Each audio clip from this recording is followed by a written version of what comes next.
un gustazo estar con ustedes y que el Señor verdaderamente sea nuestro Maestro esta tarde. Tiempo atrás a estos encuentros se le llamaban ministerio de la palabra, ¿no? Término bien antiguo, pero era un término que se usó bastante, ministerio de la palabra. Después tuvimos largo tiempo también en el cual hablábamos de estos tiempos como estudio bíblico, que eso me gustó para esta tarde, ¿no? Estudio bíblico, tratar de mostrar en la Biblia enseñanzas. Actualmente en nuestra iglesia se llama también seminario, es un término un poco más moderno vinculado con la tecnología de los congresos, ¿no es cierto?, en los cuales se habla de conferencias y seminarios. Cuando se usaba conferencias hace años atrás también en nuestro ámbito de las iglesias evangélicas ya era una cuestión para 1 o 2 días enteros, a lo mejor que estábamos todos juntos, conferencias de jóvenes, conferencias generales que hacían en todo el país. Ahora en este momento vamos a tomarnos un periodo de tiempo, si Dios quiere, primero, después un pequeño descanso y un ratito más, para terminar alrededor de las 7 de la tarde, 7:15, a más tardar, si tiene, con el tema que es tan interesante, que es el de la seguridad de nuestra salvación. El tema va a tener una pequeña introducción primero, después va a tener un tiempo para repasar los conceptos generales de qué es la salvación, cómo llegamos a la salvación, el camino de la salvación y las causas por las cuales nosotros sabemos que somos salvos, o sea, cuáles son los 3 puntos básicos para poder sentir y saber que uno tiene ya la salvación. Y después pasaremos a una segunda parte, que tal vez sea la segunda sección, donde nos vamos a dedicar todo el tiempo a hablar de situaciones especiales en las cuales se plantean dudas respecto a si se mantiene o no se mantiene la salvación, para ver si se ha perdido o si se ha mantenido la salvación. Así que voy a hacer una introducción primero y después vamos a ir viendo esos puntos. Mi primera experiencia con estos temas era cuando era muy chico. Mi maestra de la escuela dominical, pues yo nací en el ámbito evangélico, así que es distinto a lo de muchas personas que han vivido esta experiencia de entrar en el evangelio ya como adultos, ¿no es cierto? En estos tiempos. Mis padres, los dos, estaban en la iglesia evangélica.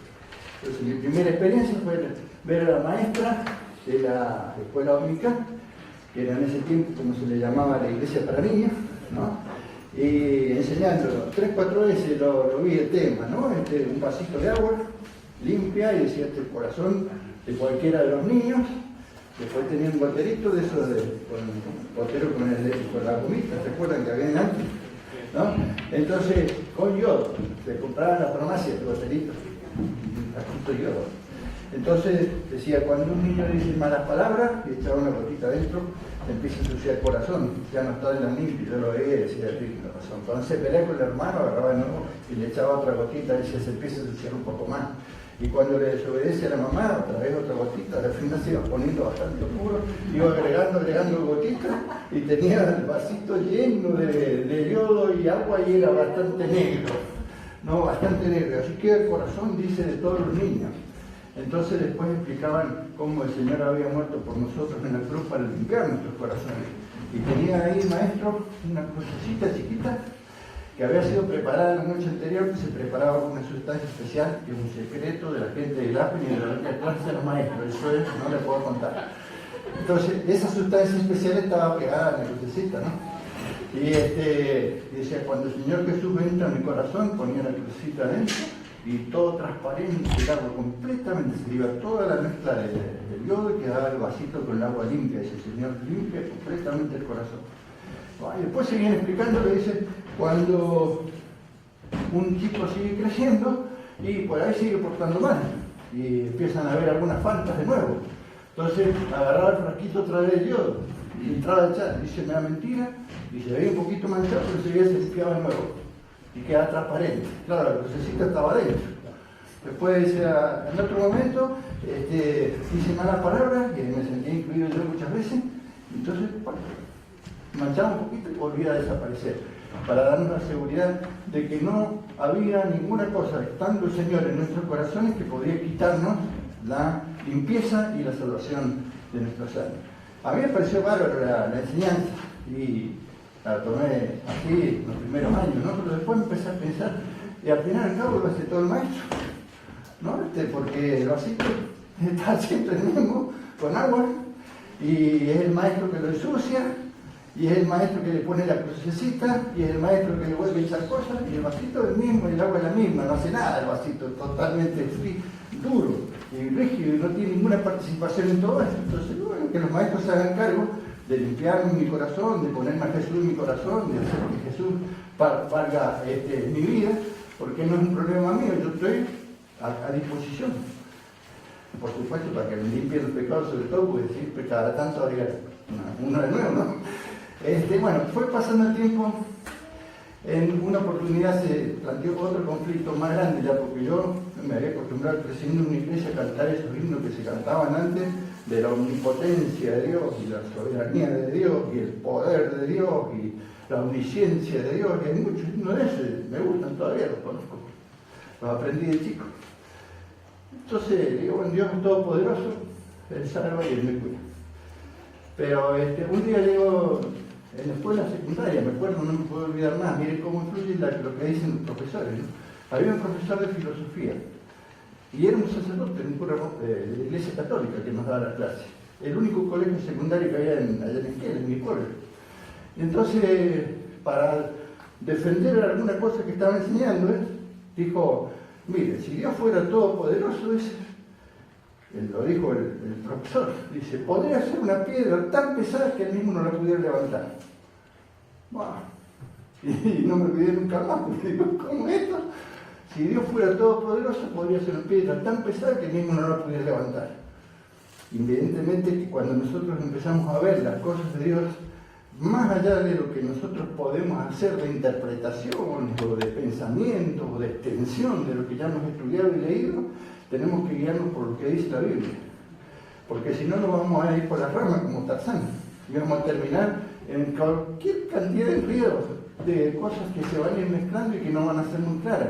Nuestro libro es la Biblia. Lástima que hoy no necesitamos, porque yo sé que todos ustedes leen la Biblia, conocen la Biblia, creen en lo que dice la palabra de Dios, tomar esos argumentos. Pero sería lindo alguna vez tener un seminario que le dijera por qué nosotros le creemos tanto a la Biblia. ¿No es cierto? Que sería bastante básico, pero bastante importante para defendernos incluso cuando dialogamos con otras personas. Otros pueden decir, sí, bueno, eso lo dice la Biblia, si vos crees en la Biblia es un asunto tuyo, yo no lo creo. Nosotros sí tenemos mucho motivo y hoy no vamos a tratar ese tema porque sería irnos muy lejos del tema principal, pero vamos a tomar como base que todos creemos que la palabra de Dios es la Biblia y de ahí podemos sacar las mejores lecciones. Bueno, pasado el tiempo, estaba ya en la universidad y fue un cumpleaños mío, creo, y a mi esposa, que se costaba bastante en ese tiempo, mi novia, era juntarse con unos pesos, pues trabajaba en la oficina de café en Córdoba y no pagaba mucho. Entonces, para mi cumpleaños, no se le ocurrió mejor idea que comprarme un libro. Creo que fue el único libro, uno o dos, que me regaló, nunca me regaló muchos libros, pero ese libro estaba justamente recién salido, era nuevito. El autor era Trenchard, que es un gran predicador, muy conocido, muchos comentarios, muchas cosas importantes de él. Se llamaba Escogidos en Cristo. Un libro rojo, más o menos 150 hojas, pesadísimo para leerlo, le digo, porque en texto y cosas escrito por un profesor de alto nivel de la Biblia, del Evangelio. No sé si ya está con el Señor, a lo mejor porque era un hombre mayor ya en ese tiempo. Allá por el año 1965, 66 más o menos escribió ese libro. Y en ese libro yo leí los argumentos que voy a traerles hoy. Porque de aquel tiempo hasta esa parte, hasta ahora, sigo pensando lo que salía allí como explicaciones de lo que dice la palabra de Dios, la Biblia, ¿no es cierto? Porque en esto hay una batalla tremenda, incluso en las iglesias evangélicas que hay en Mendoza. Hoy hay iglesias que nacen de unos grupos y otras que nacen de otros grupos en la manera de pensar respecto a estos temas. Por supuesto podemos sentirnos hermanos, porque lo más importante es que somos hermanos en Cristo, ¿no es cierto? Y la obra que Cristo ha hecho por nosotros. Pero hay bastantes formas de interpretar. Entonces, ese libro me sirvió de base. Bueno, de ahí arranqué y fui participando, fue la Biblia acá en nuestra iglesia durante bastante tiempo, dando la parte de teología y estudiando siempre ese libro. Hace un par de años atrás, más o menos, leyendo otras cosas, surge un deseo de leerme una tesis doctoral de Maximiliano Weber. Maximiliano Weber fue un miembro de la Academia de Ciencias de Alemania que a principios del 1900 escribió una tesis que se llamaba Ética protestante y el espíritu del capitalismo. Era de grupos protestantes conservadores, de grupos puritanos, la posición, y explicaba un poco, es un tremendo libro largo, con muchas anécdotas de historia muy interesantes, así que lo pude terminar de leer a pesar de lo largo que era.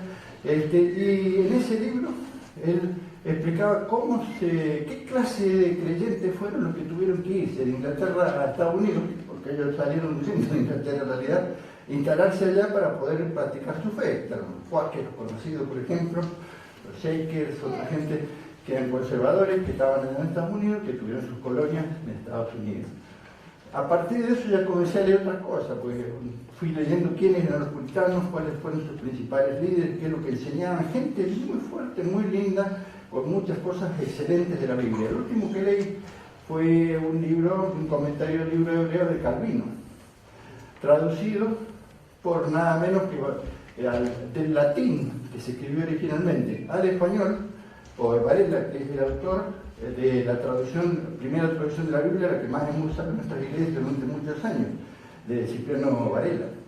Y bueno, ese libro para mí fue realmente muy bueno, una gran bendición, a pesar de que no comparto algunas ideas, pero el 90% era muy refrescante, muy bueno. No se me ocurre a mí la mejor idea, eso lo leí en las vacaciones ahora en fin de año, de comentar una reunión de oración, editar el libro, y me gustaron algunos textos de la fe, el libro de hebreo. Y entonces, que no se imaginan quién, Fernando, que también es un genio en la parte de teología, me dice: tengo otro libro para recomendarte. Así que me recomendó uno de los últimos libros que leí de este tema, que es de John Lennox. No Lennon, escrito en el año 2017, y que se llama Determinado para creer. Determinado para creer, predestinado para creer, debería ser el término más, predestinado para creer. Y habla del tema fuertísimo del determinismo en nuestros tiempos y todo lo demás. Un librazo de 400 hojas en inglés, que yo no soy muy ágil en inglés, así que me costó muchísimo ir leyendo. Y el pastor, que no está por acá, así que eso vamos a explicar, dice: ese libro que te recomiendo, Fernando, ¿ya lo leíste? Y sí, lo estoy leyendo, me está costando trabajo. Bueno, el primer seminario va a ser ahora en el mes de mayo. ¿Te animás a llevar algunas noticias de eso para toda la gente del seminario? Y digo, vamos a hacer lo posible. Así que me ha tenido trabajando fuertemente estos días para terminar ese libro, para preparar este material. Con eso ya le hago un resumen de cómo llegamos a esto y por qué estoy yo acá. Porque en alguna medida la idea es simplemente tener un intercambio, un diálogo, una opción, transmitirle algunas cositas en el formato que yo más conocí, que es el del estudio bíblico. Así que vamos a usar muchos textos de la Biblia, y yo he puesto esos textos acá en pantalla para que ustedes no tengan que trabajar tanto escribiendo, pero todos están en la hojita, los textos, están ahí escritos. Letra chica, ¿no? Para que quepa de los dos lados la hojita. Así que si ustedes quieren después los mismos textos, ¿dónde estaba el texto? Pero no la transcripción del texto, la pueden buscar ahí como para ir ustedes consolidando. Y quedan unos cuantos huecos entre medio, como para que ustedes anoten lo que ustedes quieran. Ahí no hay ninguna cuestión de decir llenar tantos puntos con tal palabras, no van a encontrar nada de eso. Ustedes pongan lo que ustedes quieran como recordatorio, cosas que cuando lleguen a la casa puedan, si quieren, repasarlo al tema con los textos que tenemos escritos en ese lugar. Bueno, basta con esto para introducción. Tuvimos otro maestro que estuvo parando en mi casa, el Chris Shaw, gran maestro, yo lo quiero mucho. Estuvo en Estados Unidos, ahora volvió de nuevo, que todos esos libros devocionales y demás que muchos de nosotros estamos leyendo. Y él en su libro, el libro, yo ahora me voy a sentar acá, total, eso lo que importa es que los que están en la pantalla están todos cómodos.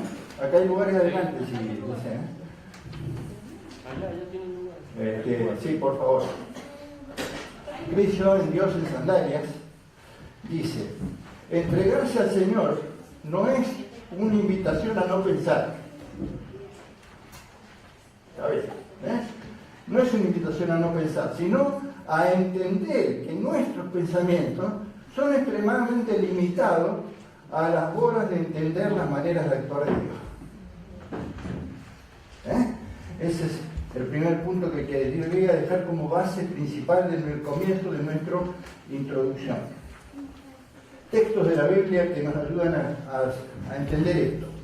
Allí tenemos Mateo 11:25 que dice: en aquel tiempo Jesús le dijo: te alabo, Padre, Señor de los cielos y de la tierra, porque has mostrado a los sencillos las cosas que escondiste a los sabios y a los entendidos. Si ustedes quieren tomarse de esto como un ejercicio intelectual, se van a meter en un problema muy serio, porque hay mucha gente muy buena que ha escrito cosas a veces tan distintas que entre ellos se han acusado de hereje, ¿no? Así que díganle al Señor: Señor, quiero meterme entre los sencillos y que tu palabra me diga a mí todo lo que yo pueda aprender como estoy yo en esta tarde, y si algún día tengo que cambiar, dispuesto a cambiar, a crecer y a fortalecernos en su enseñanza. Sí, Padre, porque así es querido. Mi Padre me ha entregado todas las cosas, dijo Jesús. Nadie conoce realmente a Jesús, al Hijo, sino el Padre. Yo no conozco a Jesús. Nadie conoce realmente a Jesús, sino el Padre, dice. Y Jesús lo dijo, ¿no? Dice: y nadie conoce realmente a Dios, el Padre, sino yo, el Hijo. Y aquellos a quienes el Hijo quiera darlo a conocer. Qué texto fuerte y lindo, ¿no? Ese de la palabra de Dios. En Deuteronomio hay un texto muy conocido que hemos usado muchas veces en los estudios bíblicos, en la enseñanza, que dice así: hay cosas que no sabemos. Estas pertenecen al Señor, nuestro Dios. Pero hay cosas que nos han sido reveladas a nosotros y a nuestros hijos para que las cumplamos siempre. Entonces nosotros trabajamos sobre las cosas que ya nos han sido reveladas y trataremos de hacerlo así en el día de hoy. Efesios 1, 4 al 6 dice: Dios nos escogió en Él antes de la creación del mundo. Chao, qué linda pregunta, ¿no? Para empezar. Para que seamos santos y sin mancha delante de Él en amor. Nos predestinó para ser adoptados como hijos suyos por medio de Jesucristo, según el buen propósito de su voluntad, para alabanza de su gloria, de su gloriosa gracia que nos concedió en el amado. No dice que nos escogió para ser salvos, porque somos buenos y no merecemos eso. No dice que nos escogió para tener vida eterna, sino que nos escogió en Cristo. El único que podía elegir Dios y elegirlo y decir: este vale la pena elegirlo, era Jesús. Entonces todo aquel que está en Cristo está elegido, y el Señor toma esa herramienta como dato fundamental, una enseñanza básica, ¿no? El Señor no va a mirar a nosotros porque no hay ninguno elegido para ser salvo fuera de Cristo. Si estamos en Cristo, somos nueva criatura, las cosas viejas pasaron y podemos hablar de que tenemos salvación. Y cuando Él nos eligió a nosotros en Cristo, no nos eligió para ser salvadores tampoco, ni para salvarnos nosotros, sino para que nosotros podamos ser santos, podamos ser sin mancha delante de Él. Nos eligió para que seamos sus hijos por medio de Jesucristo. Nos eligió para la alabanza de su gloria, de la gloria de su gracia que nos concedió en el amado. Este pensamiento es el que a mí me cautivó más de ese libro de Trenchard, porque el libro se llama Elegidos en Cristo, escogidos en Cristo. Quiere decir que si estás en Cristo, Dios te eligió para un montón de cosas fantásticas, desde muchísimo tiempo antiguo. Todos los que acepten a Cristo están elegidos para esto. Ese es el pensamiento de por qué Dios nos eligió a nosotros. Nos eligió para que todas esas cosas pasen cuando nosotros fuésemos creyentes, cuando nosotros estuviésemos en Cristo. Él quería que todos fueran creyentes, que todos estuvieran en Cristo, para que todos pudieran ser, todos los seres humanos del mundo y todos los tiempos, para la alabanza de la gloria de su gracia. Pero lamentablemente no pasó. Eso vamos a tener que ver un poquito después. Cuando nosotros estamos viendo todos estos textos, lo estamos viendo de por lo menos 4 versiones de la Biblia. Una es la Nueva Versión Internacional, otra es la Reina Valera 95, que es la clásica Biblia que hemos usado durante mucho tiempo. Otra es Dios habla hoy, que a mí me encanta, la uso mucho, es una versión popular de sociedades bíblicas. Y la tercera es la famosa versión King James, que es un rey de Inglaterra que quiso hacer una Biblia para los tiempos de los puritanos. Pero esa la tengo nada más que porque hubieron algunos libros en inglés y porque tiene una herramienta fuertísima y muy interesante en la computadora que está asociada con un diccionario de hebreo y de griego de Strong, que es un gran comentador y conocedor de la Biblia. Entonces cada palabra tiene un numerito al lado, uno marca ahí y sale el significado en el griego y en el hebreo de los mejores traductores, para poder tener un poco más de seguridad sobre los textos que vayamos viendo. El gran tema de la Biblia, según dice este libro, según yo lo interpreto, según yo quiero mostrarlo, este es el resumen grueso, grande de ahora, para que ustedes lo tengan en cuenta. Es la redención de toda la humanidad. Ese es el gran tema de toda la Biblia. Lo que Dios nos ha revelado es que Dios quiere redimir a toda la humanidad. Ese es el gran tema de la Biblia. La Biblia siempre trata al hombre como un ser moralmente responsable también. No es un vasito, linda la enseñanza, es muy buena para presentarla, sino que es una persona que tiene por lo tanto responsabilidad, que tiene que responder por sus actos y también tiene que responder por sus decisiones respecto a la oferta que Dios hace. Hoy en día hay un tema que ha avanzado muchísimo más que el humanismo. El humanismo ya es una cosa anticuada, es el determinismo. El determinismo es una manera de enseñar sobre todos los temas de la ciencia, de la filosofía, de las ciencias sociales, del derecho, de la ingeniería, en todos los campos está metido. O sea que dicen 2 más 2 son 4.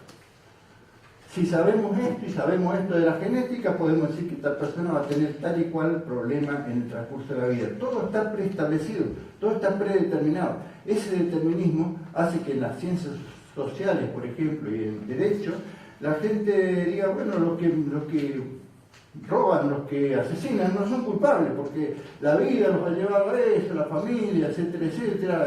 No estuvieron bien alimentados cuando eran niñitos, tuvieron una madre que era drogadicta, y por eso llegaron a ser así. Entonces, no hay que ponerlos presos, no hay que tratarlos mal, hay que dejarlos en libertad, porque hay que ayudarlos para que se puedan recomponer un poco y nunca van a lograr ser como otra persona normal.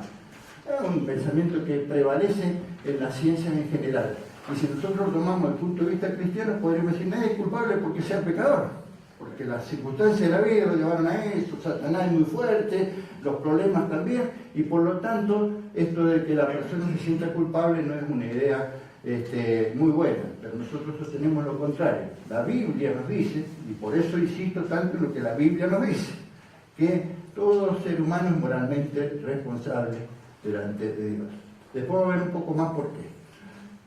Tercero, la fe que precede al nuevo nacimiento está disponible para todos.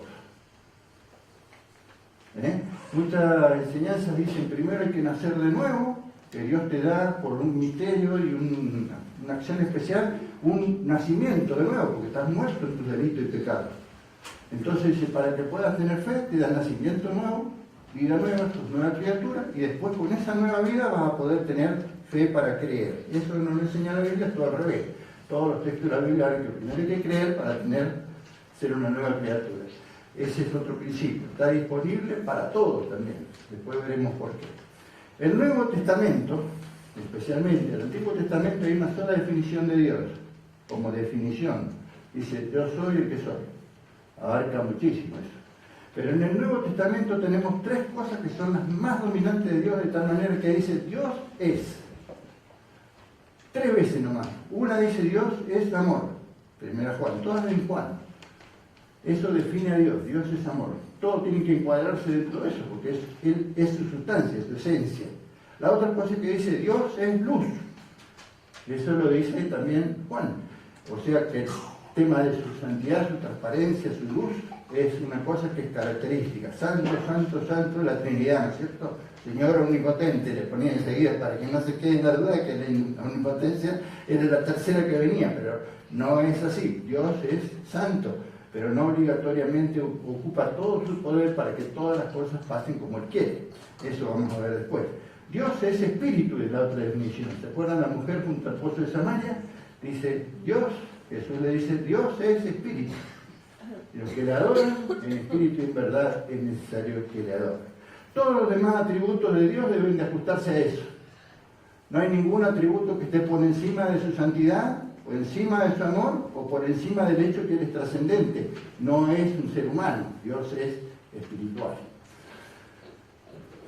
Sigamos con otras tres para terminar esta introducción. La Biblia no explica el misterio del origen del mal. O sea que nosotros, si dijéramos Dios es omnipotente, hace todas las cosas, podríamos incluirlo a Dios siendo culpable de que la gente peque y que haga el mal. No es cierto, no glorificamos a Dios haciendo del mal una consecuencia más del ejercicio de su omnipotencia. Así que cuando ustedes lean algo vinculado con esto, piensen que algún error de fondo hay, porque ese no es el tema de la Biblia ni es la enseñanza de Dios. En general, todos los seres humanos nos resistimos a recibir la gracia de Dios. No es una gracia irresistible que va a caer sobre aquellos que van a ser salvos. Todos los seres humanos, dice la Biblia, y es la historia de todo el Antiguo Testamento y también del Nuevo Testamento, nos resistimos a recibir la gracia de Dios. Por su insistencia, por su amor, por su misericordia, por ahí caemos y somos salvos, ¿no es cierto? Pero la mayoría somos rebeldes. Y seguimos siendo rebeldes después de ser salvos, inclusive. Mantenemos esa tendencia a resistirnos. Y la última, la promesa de Dios es de vida eterna para todo aquel que en Él crea. Ya resumido estos conceptos, ustedes saben por dónde vamos a ir apuntando, como para que ustedes vean cuál es la manera en la cual vamos a desarrollar los puntos que siguen. Ahora vamos al tema A, el tema primero. El Evangelio es buenas noticias, ya lo sabíamos y lo volvemos a recordar ahora. Porque de tal manera amó Dios al mundo, Juan 3:16, lo conocemos bien, dio a su Hijo, todo aquel que en Él crea, no se pierda, sino que tenga la vida eterna para todo aquel que en Él crea. Es buena noticia. Juan 17:3 dice así, y esta es la vida eterna, que te conozcan a ti, el único Dios verdadero, y a Jesucristo a quien tú has enviado. Si vamos a buscar textos del Evangelio que nos dicen que es buena noticia para todo el ser humano, para todos los habitantes del mundo y de la tierra, hay muchísimos. Así que ustedes siguen anotando después o ya tienen en mente algunos más que pueden agregar a esta lista. Ahora, el ser humano rechaza a Dios, pero el amor y la gracia de Dios continúan buscando y salvando. Eso es impresionante, porque si es por rechazo, es como uno que está enamorado de una chica y rebota todo el tiempo, ¿no? Pero sigue existiendo. Dios nos sigue buscando desde que somos niñitos en adelante, hasta el último día de la vida. ¿Y cómo nos busca? Dice Romanos, las tres primeras salen de Romanos 1, 2 y 3, por medio de la creación, que Él se revela y nos hace a nosotros sentir su presencia y su grandeza, por medio de la responsabilidad moral que está colocada en todos los seres humanos del mundo, forma parte del plan de Dios para que nosotros descubramos que existe alguien más grande que el ser humano y que lo está buscando.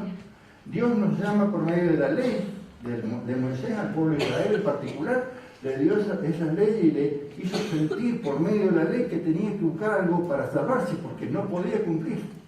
Todos estos argumentos Dios usa por las buenas y por las malas, todos los caminos para traernos de vuelta al grupo de los salvados, al grupo de los redimidos. Romanos capítulo 2, versículo 4, dijo el pastor el otro día, tomé nota enseguida para poderlo mencionar acá. Hoy ignorás que su benignidad te guía al arrepentimiento. ¿Se acuerdan cuando habló de la benignidad y la voluntad de Dios? Eso nos guía al arrepentimiento, dice la palabra de Dios. ¿Qué más dice? El castigo. ¿Se acuerdan de Manasés?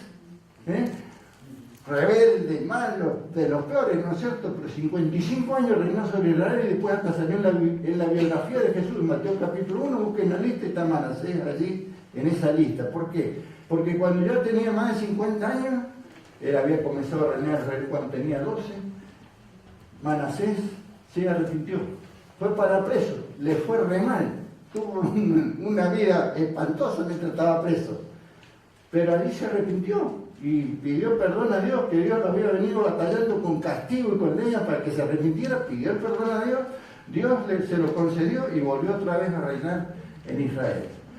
Dios puede utilizar tremendos castigos en la vida de una persona para que vuelva al camino de la salvación. Y uno dice, pero Señor, ¿tan fuerte la cosa? Sí, porque te amo y porque quiero que vuelvas, porque está muy mal lo que estás haciendo y te va a hacer mucho daño. Entonces Dios usa el castigo. Ahora otra vez esa bendición enorme. Así me ha manejado a mí. Yo tengo más bendiciones que castigo y me merecería, pero palo, no solamente tironeo de oreja, ¿no es cierto? Sin embargo, el Señor me ha bendecido tantas veces, con tantas cosas, en tantas maneras, que yo veo tanta gente que sufre por esos mismos problemas, que la salud, que una cosa, que la otra, que el trabajo, tantos inconvenientes, pues sí, Señor, todo lo ha suplido abundantemente en mi vida, y yo no puedo dejar de ver a Dios en eso. Entonces Dios me ha buscado con caricia y con cariño. ¿Cuántas veces mezclan, no? Por ahí un tirón de oreja, por ahí una ayuda especial que viene maravillosamente bien y que nos hace reflexionar de nuevo. Dios está y Dios me ama. Por ahí con los testimonios de hermanos, para favor o para en contra, ¿no?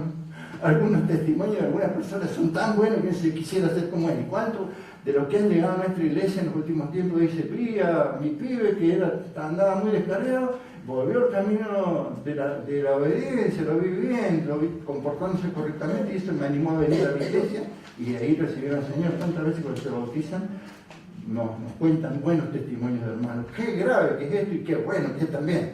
Una persona que se comporta como un buen cristiano está siendo una voz de Dios en el mundo diciendo, Dios te ama a pesar de que sos rebelde y te quiere salvar. Un cristiano que, como me ha pasado a mí, a todos ustedes en algún momento, a lo mejor, que patina y que hace alguna cosa que no corresponde y que durante el buen testimonio que debiera tener puede llegar a ser un estorbo tremendo, usado por Satanás para frenar el cambio, la transformación y la llegada al camino de la salvación de alguna persona.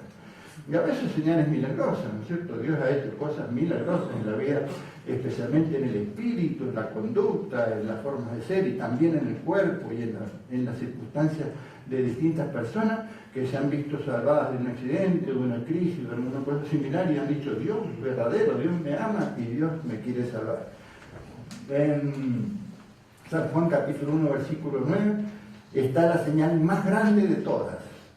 ¿Cuál es? El milagro, la bendición, el castigo, la benignidad de Dios. San Juan 1.9 dice así, Jesús, la luz verdadera, la que alumbra a todo ser humano, vino a este mundo. ¿Se acuerdan de esa historia que Jesús contaba de esa gente que tenía una finca, digamos así, tenía gente trabajando y los maltrataron, los mataron, y se podía mandar a mi hijo a ver si escuchan? Y al final, cuando llegó el hijo, también lo mataron, ¿no es cierto?, para quedarse con la propiedad. Jesús dijo, lo mismo me va a pasar a mí, dice, de tanta forma Dios está tratando de convencer a ustedes que se salven y que vayan al cielo y que tengan la seguridad eterna, dice, pero hasta eso va a ser menospreciado. Que Dios nos ayude a nosotros a tener en cuenta todo esto, porque esto es motivo de alabanza y de adoración. ¿Cuántas formas Dios me llamó? ¿Qué es lo que sigue haciendo? Es más, arrancamos la vida cristiana, nos entregamos al Señor y necesitamos que Él siga haciendo esto con nosotros. Y a veces es un mal rato, pero Dios lo usa para bendición. Otra vez es una bendición muy grande y tenemos que reconocerlo. Y así sucesivamente, el Señor siempre llamándonos y amándonos. El Evangelio de Buenas Noticias, Romanos 3, 22 y 24 dice, esta justicia de Dios llega mediante la fe en Jesucristo.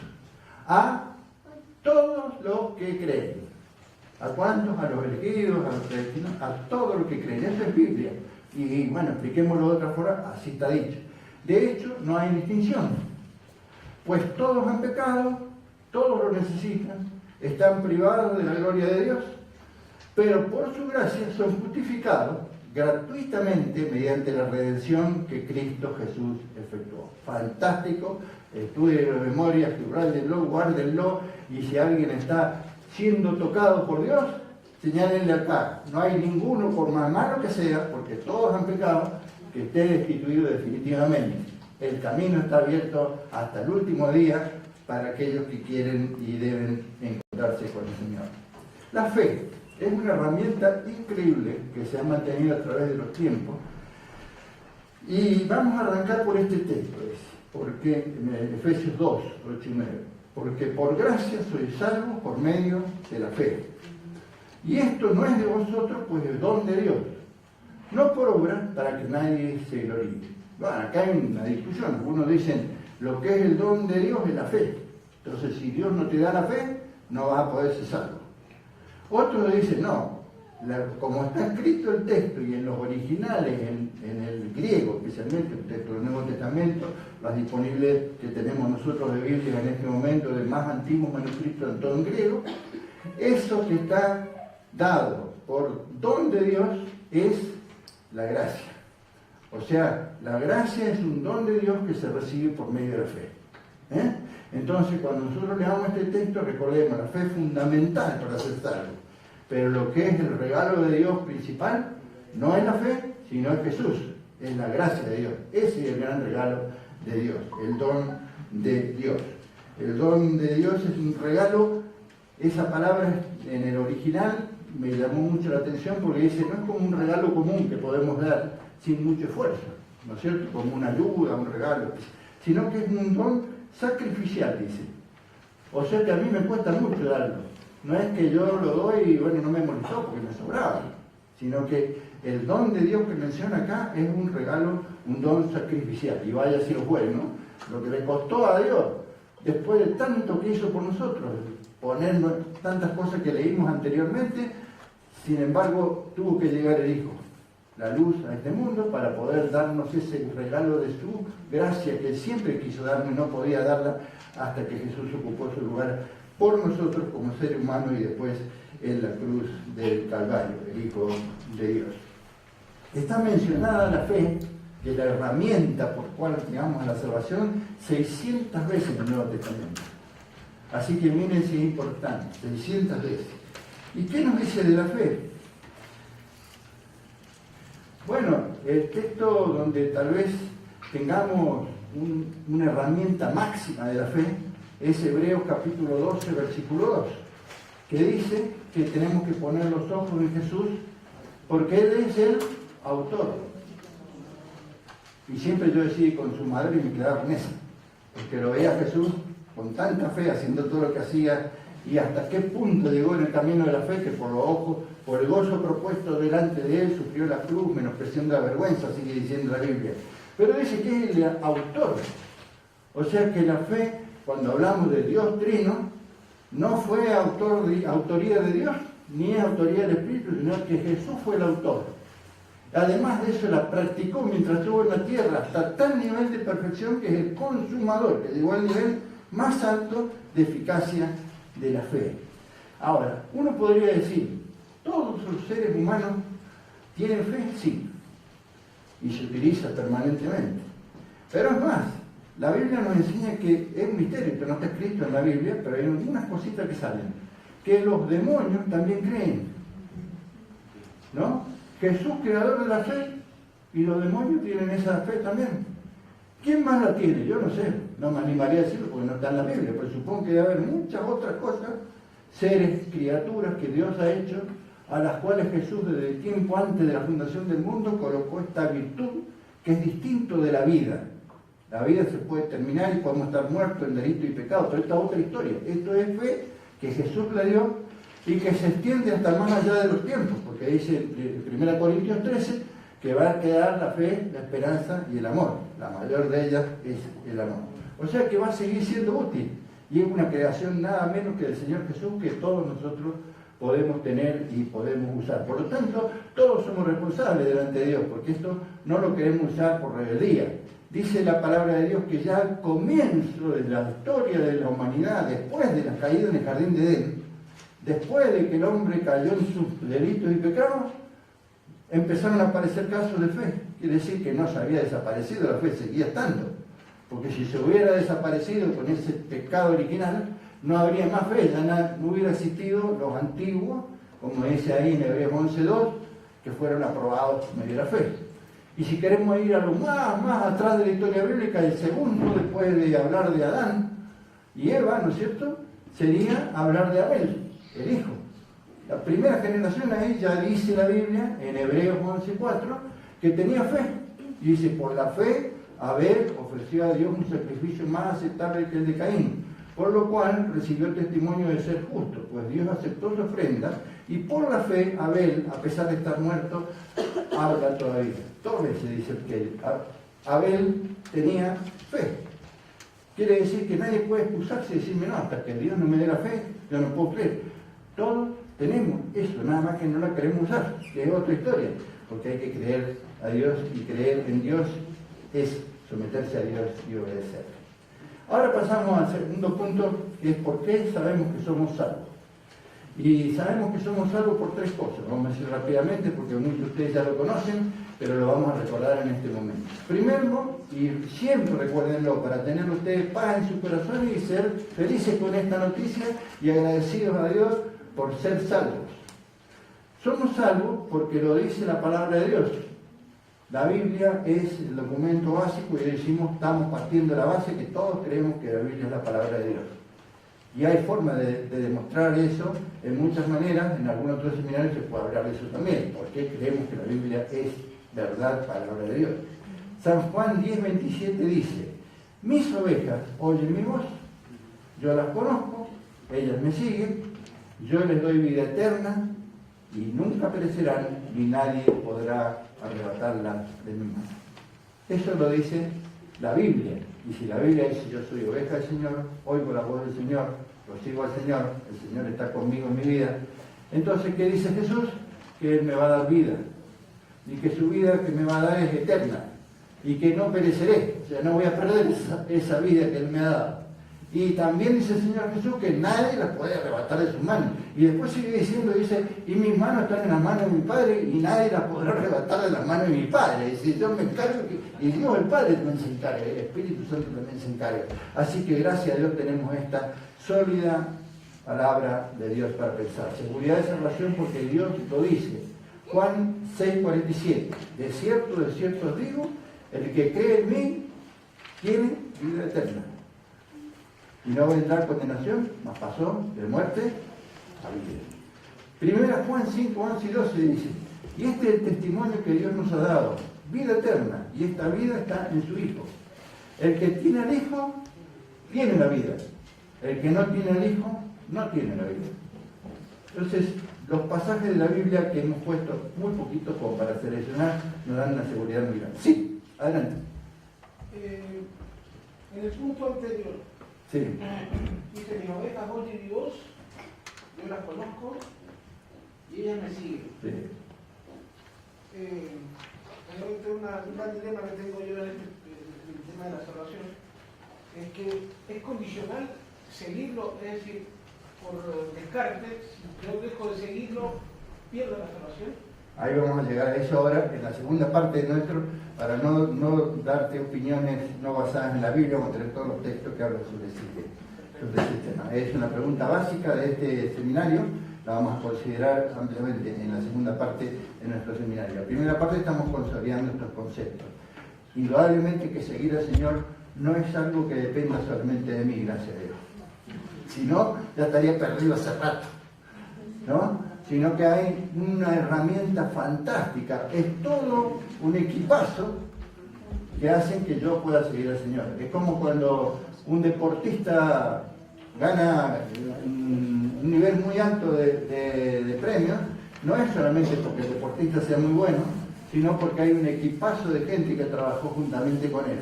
Acá el equipazo no se forma en la tierra, es lo mínimo lo de la tierra, lo grande está arriba.